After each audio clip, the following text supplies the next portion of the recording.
All right. My goal for us on chapter 20 today is to introduce most of the basic reactions that you'll deal with in chapter 20, at least in starting from benzene and going to something that has that's a substitution product. And then so we can spend most of our time on Wednesday dealing with synthesis and regioselective versions of these reactions. So the theme in chapter 20 is electrophilic aromatic substitution.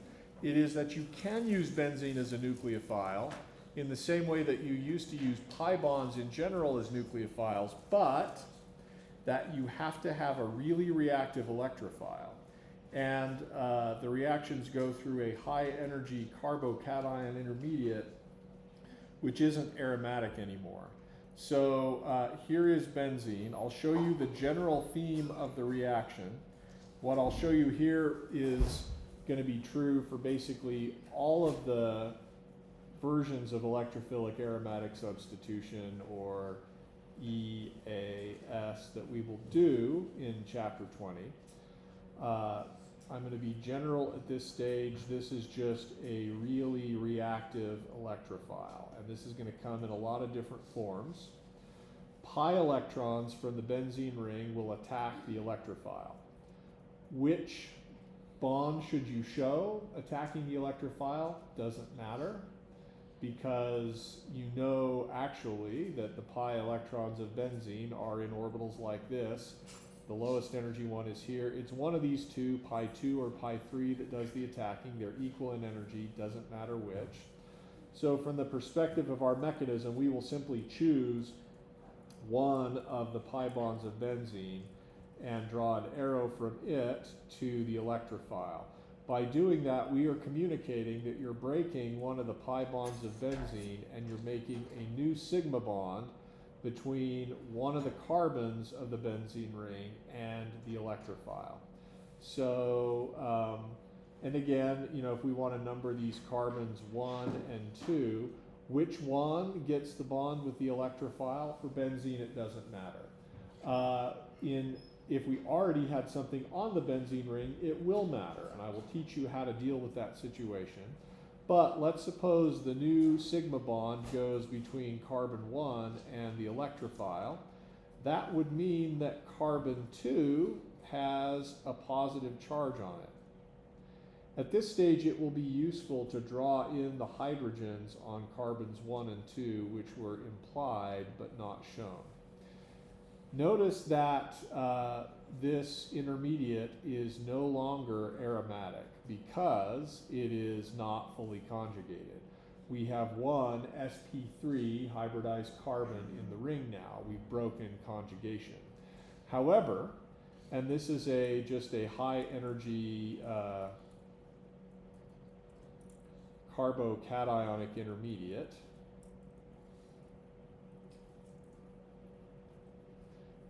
And therefore, you predict this first step to be endothermic, uphill and slow. The second step, you predict to be fast. It's going to be, we could call this first step an addition step. The next step is an elimination step. And it doesn't require, this is going to be sort of E1 style, it doesn't require a very strong base at all. In fact, you'll see basically anything. Sometimes, the Apple Pencil suddenly has got issues. That's not good. Okay, 0, oh, that's fun. So I'm going to stand here for like a minute just talking things through, and then maybe it'll charge to a sufficient level that we're good to go. How embarrassing. So it won't take a very big base at all, a very strong base at all, to remove that proton that's adjacent to the positive charge. One thing that we could point out is that that positive charge is resonance stabilized. That's going to be important at a later stage. Oh good, we've got juice. Notice that the positive charge is here, here, and here on atoms, if we're numbering them,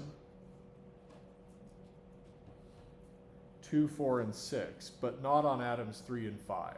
Again, stay tuned, that's going to be important. A base, and it doesn't need to be a very strong base,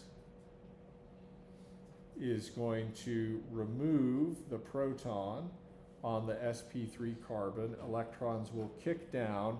That's fast and downhill in energy because it restores aromaticity. This is sometimes called re-aromatization because you put ation at the end of a verb and you now have a noun that describes the process. Re-aromatization. And this is our substitution product. And what we have really done is we swapped out a hydrogen for whatever the electrophile is. Okay? That's the mechanistic theme. Everything we do is just going to be variations on a theme.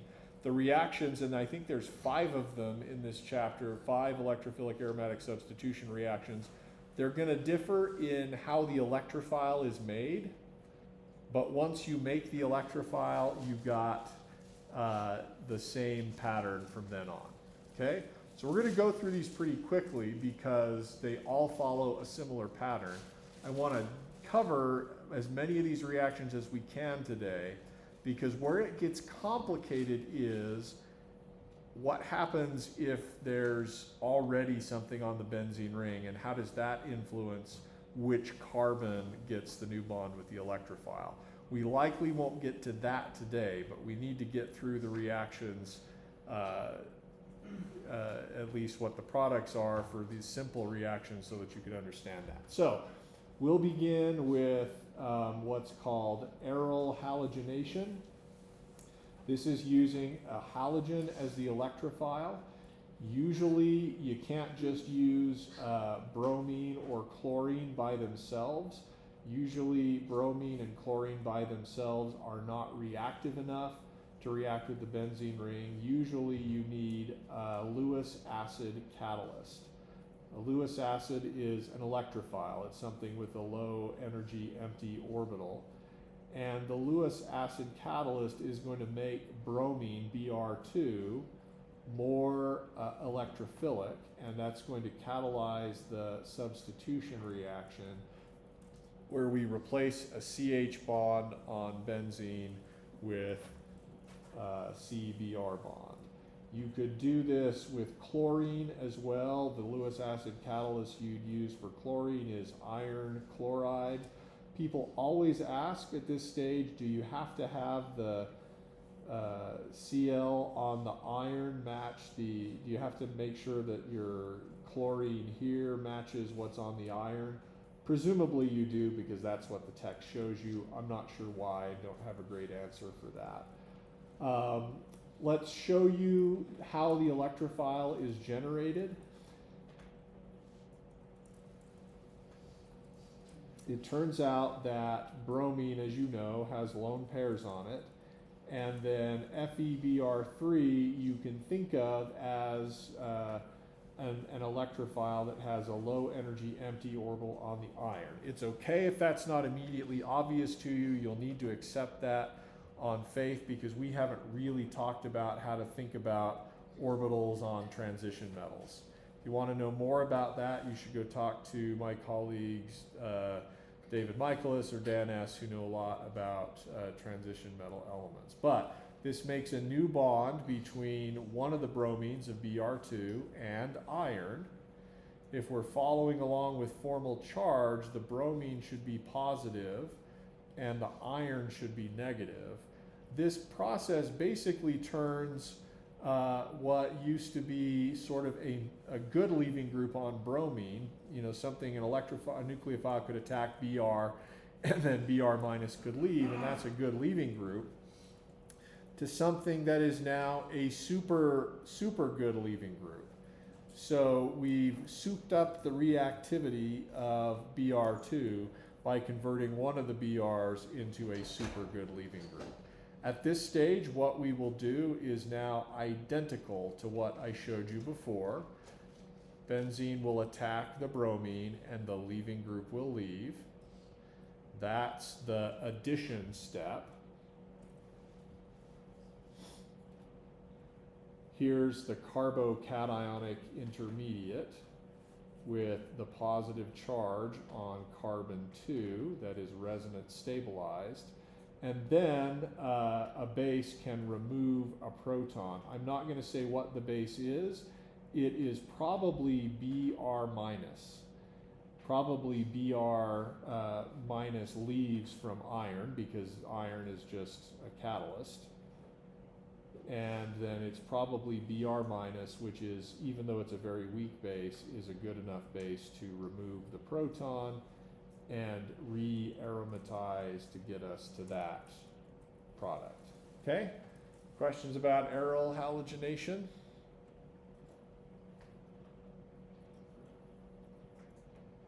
Okay, that's reaction numero uno. Let's go. The next one is called aryl nitration. Here, you're going to put a nitro group on the benzene ring. So you would start with benzene. The conditions for this reaction are pretty strenuous: nitric acid and sulfuric acid. Depending on the concentrations of nitric acid and sulfuric acid, that mixture is pretty caustic. It's called aqua regia sometimes, and it can be used to dissolve gold. So, and your fingers. So you don't want to actually deal with this or touch it, but it is a way that you can install a nitro group on the benzene ring. It will be useful to you if you are familiar with the Lewis structure of the nitro group. If you look at NO2 and in your mind you visualize that. That's going to be pretty important a little bit later. Your text shows you how the electrophile is generated here.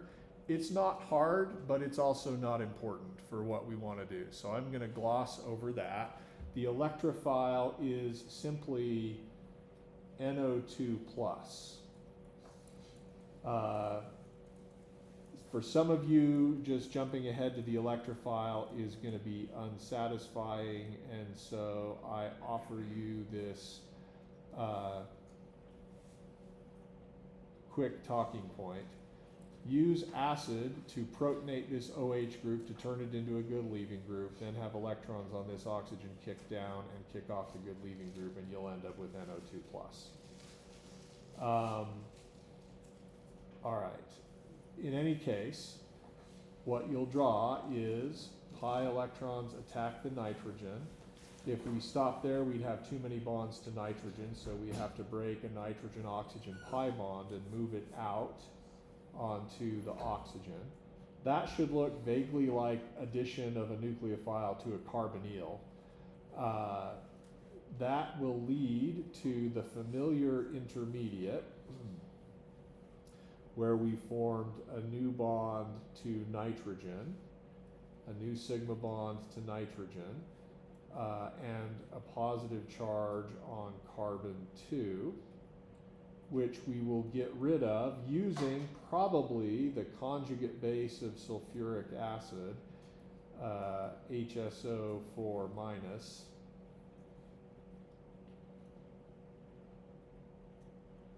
and that will give us the nitrobenzene. Okay? Questions about aryl nitration? Okay? Again, please remember the Lewis structure of the nitro group. That's going to be important later. Also, please remember that in all of these carbocationic intermediates, the positive charge is on carbons 2, 4, and 6, and not on carbons 3 and 5. At this stage, this is introduced later on in your text. It's a decent place to do it now.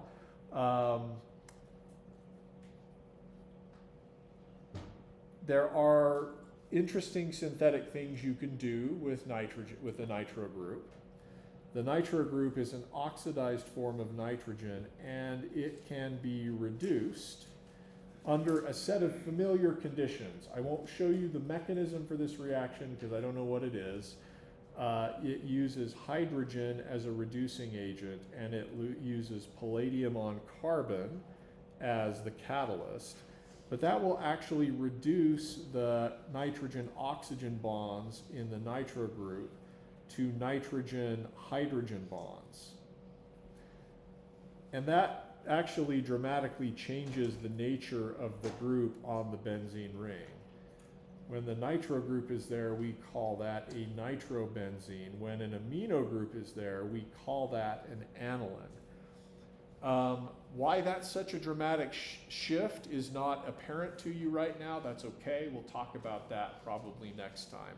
But I do want you to be aware of the nitro group on a benzene ring as a useful synthetic intermediate, because you can reduce it to an amino group. And then, of course, there are different things you can do with amino groups, some of which you've learned in previous chapters. Okay, yes? Does the palladium not reduce the benzene double bond? Right, great question. Doesn't the hydrogen on palladium reduces alkenes to alkanes? Why doesn't that touch benzene? Aromaticity. They're not reactive enough. Yep, good. All right, let's see. We need to do sulfonation, aryl sulfonation, which is reaction number 3. Man, we're flying. It's the story of this whole spring term. I'm just looking at it. We are like 1 or 2 pages away. We're not going to do it today from finishing binder number 1. I have 2 binders for 352. We are about halfway through, and it's only May, which seems kind of crazy. Aryl sulfonation is going to install a sulfonic acid group on a benzene ring. This is kind of weird, and it uses reagents, some of which you've seen before and some of which you haven't. So it's going to use sulfuric acid, and it's also going to use SO3. And the net consequence of this reaction is a substitution reaction. It will be to replace a carbon-hydrogen bond on a benzene ring with a carbon-sulfur bond, but what else is bonded to the sulfur is what I'm drawing here. And this product is a sulfonic acid. It actually, if that sounds familiar, TSOH is a sulfonic acid that you can make actually via this method. It's like an organic soluble version of sulfuric acid. In sulfuric acid, there'd be an OH also attached to this sulfur. For the sulfonic acid, it's a carbon-based group. The mechanism is, again, familiar. I will not require you to know how the electrophile is generated.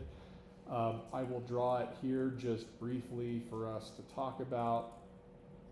Basically, sulfuric acid protonates SO3 and turns it into a really good electrophile, which we could draw like this.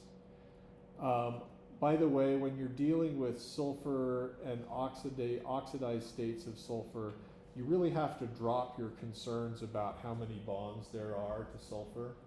Sulfur is okay forming more than 4 bonds, and so you just have to sort of ignore that fact. We're going to push arrows here much in the same way as we would for addition of a nucleophile to a carbonyl. That is, pi electrons from benzene attack sulfur. We break the sulfur oxygen pi bond. I do want you to know this step. I don't care that you know this one. And then the subsequent step is, again, we've made a new carbon-sulfur bond,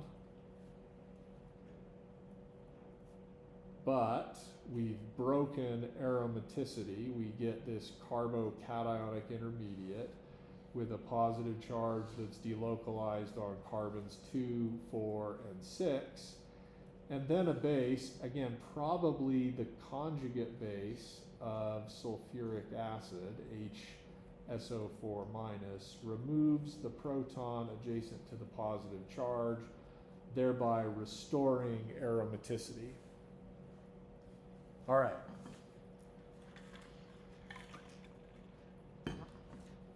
So what have we learned? Similar ways of putting chloros, nitros, and sulfonyl or sulfonic acids on benzene rings.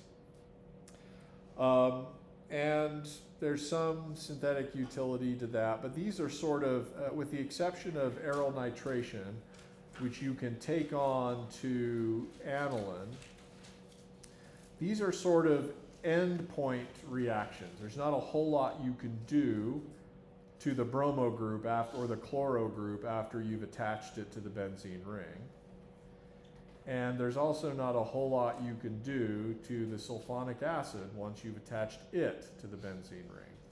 As I said, with the nitro group, that's either an endpoint, or you can further derivatize that or functionalize it by reducing it to the aniline. The next two reactions are reactions where I can do a fair number of things downstream after I've gotten started.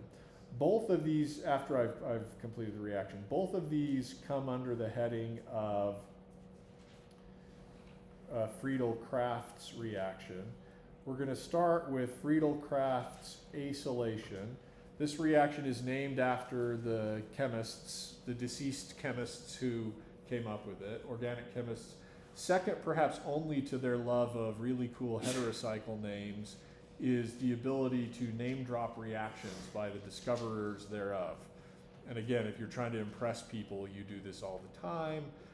So that's why they're using Friedel-Crafts acylation, because that's just how organic chemists talk about it. Acylation is addition of an acyl group, or that means a carbonyl carbon attached to an R group, and we're going to, the squiggly line means that's the point of attachment to the benzene ring. So the conditions for this reaction are a benzene ring, yes, and then you need an acid chloride,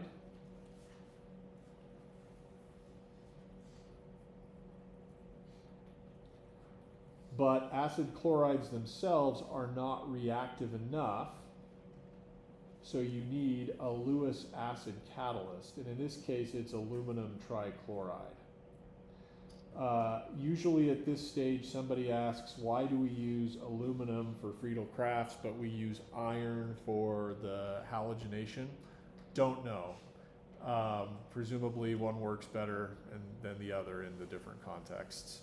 Has somebody tried switching? Probably. Do I know the results? No. We could look it up, but that'll be beyond the scope of what we want to do in an introductory OChem class. So, two components, the acid chloride and the Lewis acid catalyst. The consequences of this reaction are that we replace or substitute a carbon-hydrogen bond with a carbon-carbon bond. So that's one of the reasons this is a famous reaction, is because we just made a carbon-carbon sigma bond. And anytime you do that, you're building up complexity that increases the number of options and the types of molecules that you can make. All right, Friedel-Crafts acylation. The mechanism for this reaction, I do want you to know. The first step is generation of the electrophile. So here's the acid chloride, and you should recognize the chloro as a good leaving group. I'm labeling it in gray because it's not good enough for benzene. So we need activation with the Lewis acid catalyst.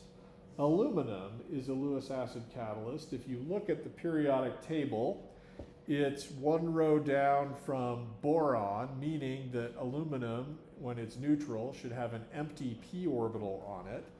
And it's into that empty p orbital that the chloro electrons go. That gets us to the following intermediate. This should look kind of similar to what you saw before above for the aryl halogenation reaction. We got a new bond between chloro and your Lewis acid catalyst, the aluminum, and a positive formal charge on the chloro. That turns the chloro into a super good leaving group.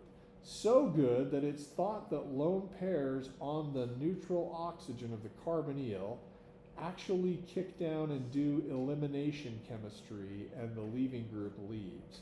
This is new. You've never seen this before in carbonyl chemistry. What that would do is generate the following molecule, which is called an acylium ion. It's so silly. Right? Yeah, I didn't think it was funny either. There's so many times this weekend with my boys, I'm trying to tell dad jokes and they just fell flat. I was really disappointed in myself. My wife reminded me on multiple occasions that if you have to explain a joke twice, it probably isn't very funny. And all I had in response to that was, well, you're not very funny, but okay, the acylium ion is stabilized by resonance. I'm sorry for where I put the positive formal charge. Somebody should have raised their hand and said that's heresy. It was. Positive formal charge is on the oxygen. In this resonance structure, it's on the carbonyl carbon. Some of you may also point out that in your text, it's totally okay to not show this lone pair kicking down and kicking off the leaving group. If you want to just show this arrow with the leaving group leaving, that gets you to this resonance structure, which is fully equivalent. You can think of the acylium ion as like a superactivated oxonium ion from back in the day with carbonyl chemistry. It's reactive at the carbonyl carbon. Once you get there, it's easy for the benzene ring, and again, we'll call these atoms 1 and 2, pi electrons to attack where are we going? The carbonyl carbon.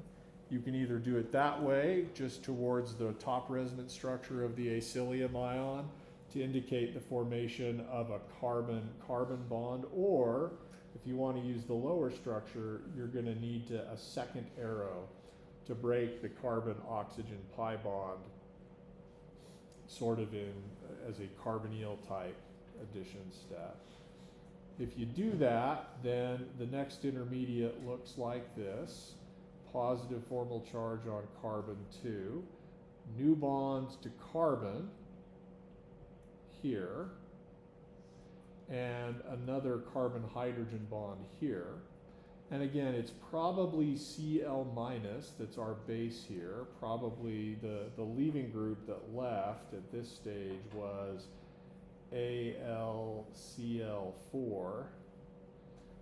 That's a Lewis acid catalyst, so probably chloro leaves from the aluminum and then acts as a base to remove this proton. Electrons kick down, and that gets us to the desired acylated product,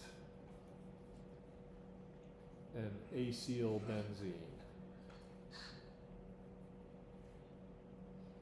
Okay. Questions about that?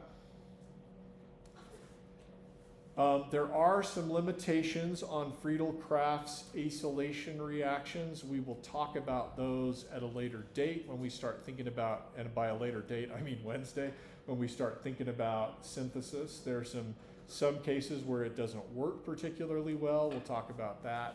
But for right now, understanding that mechanism is good enough. Any questions about that? Okay, while we're on the subject, I'm trying to point out reactions that have useful synthetic places they can go. I want to show you one downstream thing that can happen. This is not a Friedel-Crafts acylation, and it looks like we need charge. So I'm going to put it on the magnet, let it charge inductively. It's pretty cool how that works. We got like, what, 10 minutes off that 30-second charge? I can live with that. So what I'm going to show you next is not Friedel-Crafts acylation, but it is a useful synthetic thing you can do after the acylation step that converts the acylbenzene into something else. Yeah.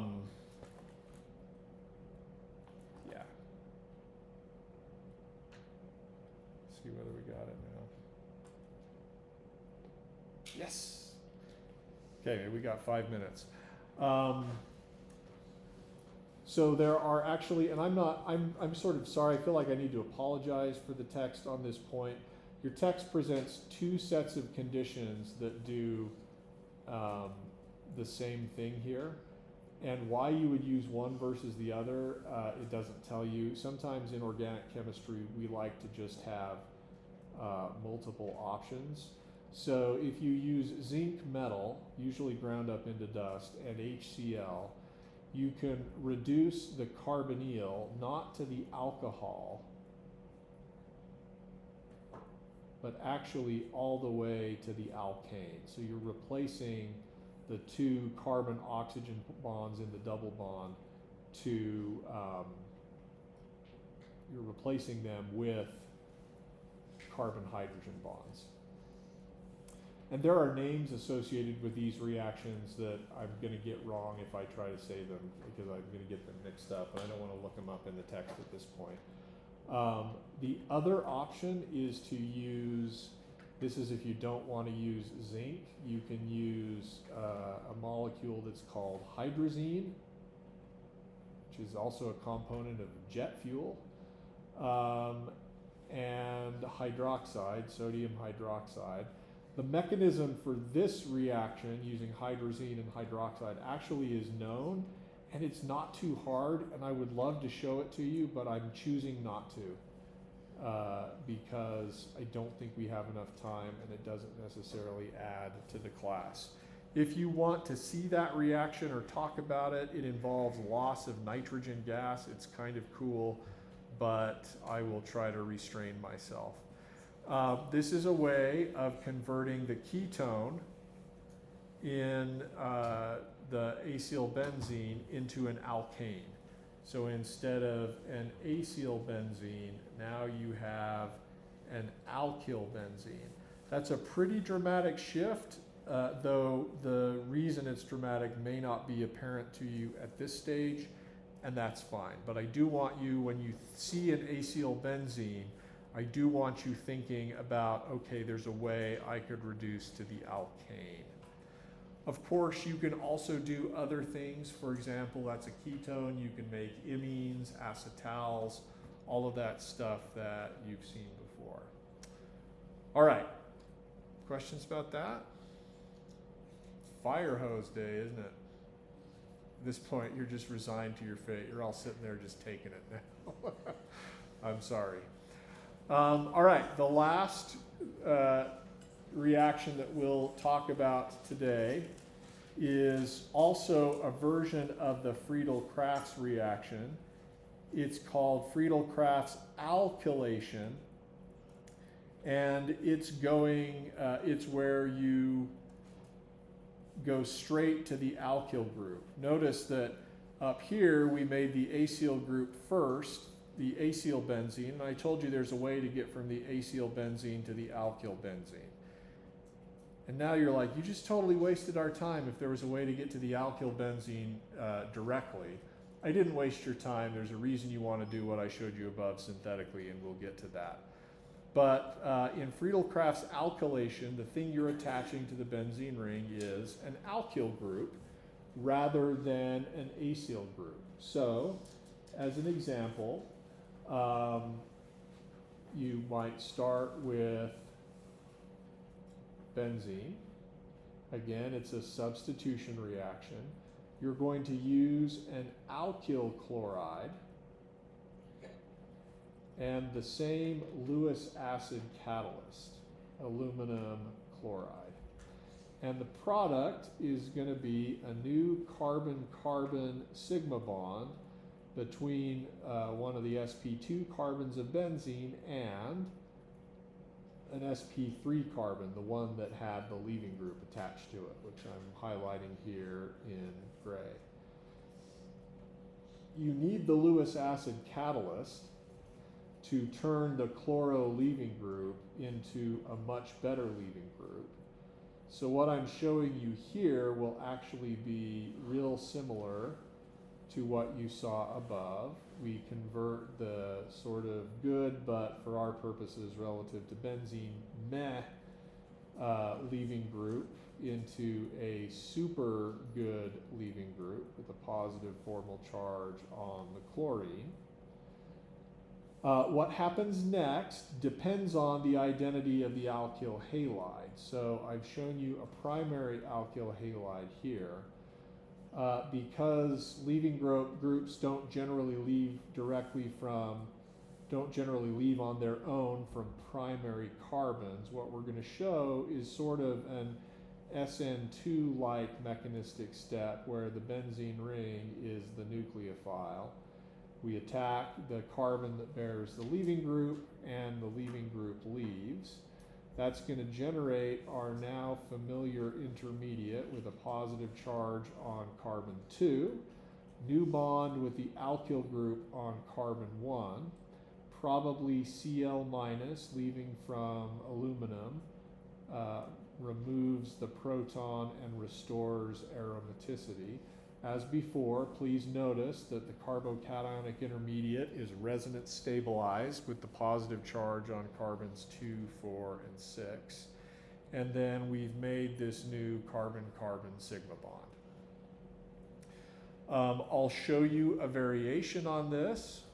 If instead of the primary alkyl halide, we had used, say, a tertiary alkyl halide, we would have done exactly the same thing to generate the electrophile, but at this stage, because the super good leaving group is attached to a tertiary carbon, benzene won't attack directly. First, the leaving group will leave to give us a carbocation as our electrophile. The leaving group is AlCl4 minus, by the way. I'll just sort of have that leaving there. It's then at this stage that benzene will attack the carbocation,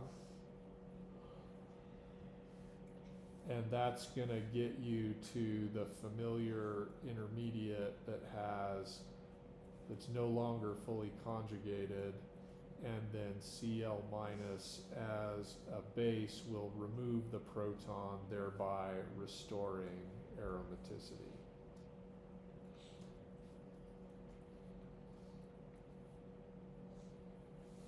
Okay.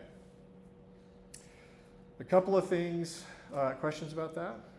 Yeah. If the chlorine was on a secondary carbon, which method would it run? Yeah, if the chlorine was on a secondary carbon, you could anticipate an SN1-like mechanism. Basically, yeah, this reaction is going to proceed. Apparently, benzene is not the best nucleophile because it's pretty stable. So we will proceed via this SN1-like mechanism for both secondary and tertiary alkyl halides. A couple of things we need to say about this. Other questions? A couple of things we need to say about the Friedel-Crafts alkylation reaction. First, you know of all kinds of ways of generating carbocations. So there will be example problems in your text where you actually won't use an alkyl chloride or aluminum chloride as your starting material. You might use some other method of making your carbocation. Don't be thrown by that. The whole point of the Friedel-Crafts alkylation reaction is you make an electrophile that the benzene ring can attack. Second thing, and this is, I've made a strategic decision to try to make your lives marginally easier at this moment in time.